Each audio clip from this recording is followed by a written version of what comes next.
I came back from my grandfather's funeral to find my door gone. Not open, gone. The frame stood bare, stripped of hinges, like the house itself didn't want privacy anymore. Inside, my room was gone too. My desk, my books, my old camera, all of it replaced by lavender curtains and a pink vanity mirror.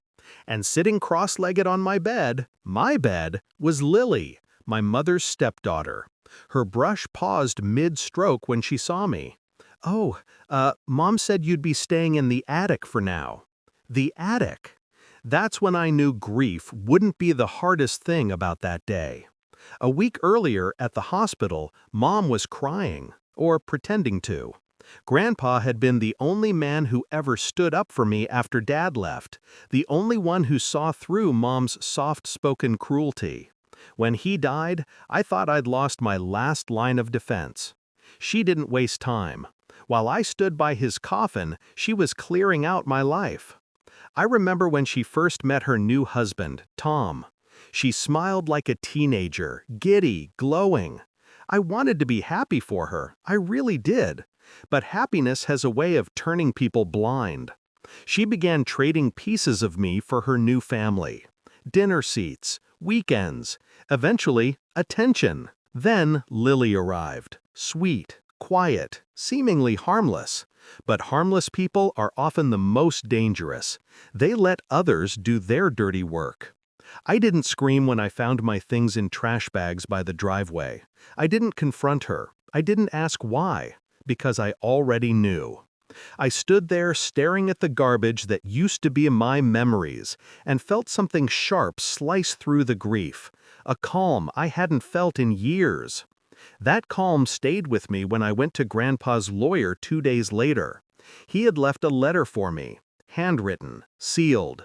Inside, it said one thing: "You already know what to do. The house is yours. Don't let her take it."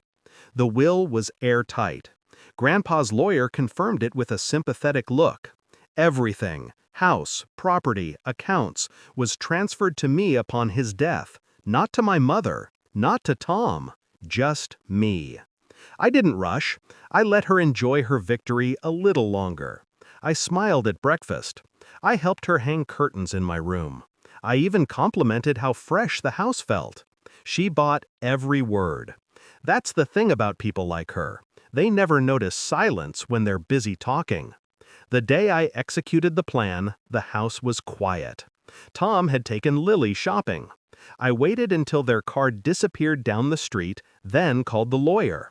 By the time Mom came downstairs with her mug of coffee, there was a man in a suit standing in the living room. "Mom," I said evenly, "this is Mr. Gresham, Grandpa's lawyer." Her smile faltered. "Oh, what's this about?" He handed her the document. Her eyes scanned the paper once, then twice. Her lips parted. This can't be right." "It's legal," I said. "Grandpa left everything to me, including the house, which means technically you've been trespassing since last week." The mug shattered on the floor. She didn't notice the coffee seeping into the rug. "You can't do this to me," she hissed. "To us." I stepped closer.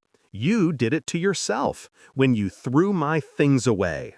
Her face twisted, half rage, half disbelief. "I was making space for your sister." "She's not my sister," I said softly. "She's your reminder."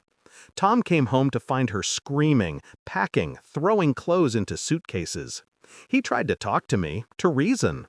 I handed him a copy of the will. His voice died halfway through reading it. "Legally," I said, "you both have until tonight to vacate.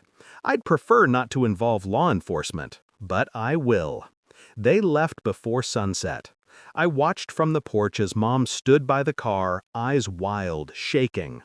"This isn't over," she spat. "You'll regret this." I almost laughed. "You said the same thing when I was 15 and refused to call him Dad." She froze. "Funny," I added. "I don't regret that either." Then I closed the door. The house was silent again. My silence. My space. My justice. I walked into the room that used to be mine.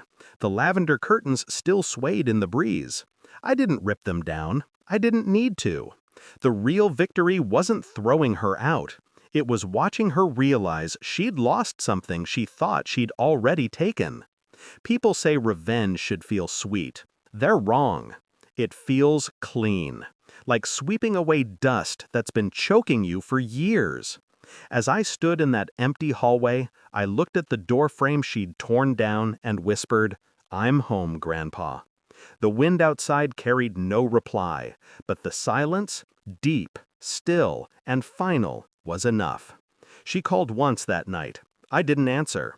I just listened to the phone buzz, steady and desperate, until it stopped.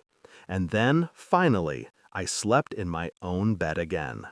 I didn't destroy her life. I just handed her back the mess she made of mine.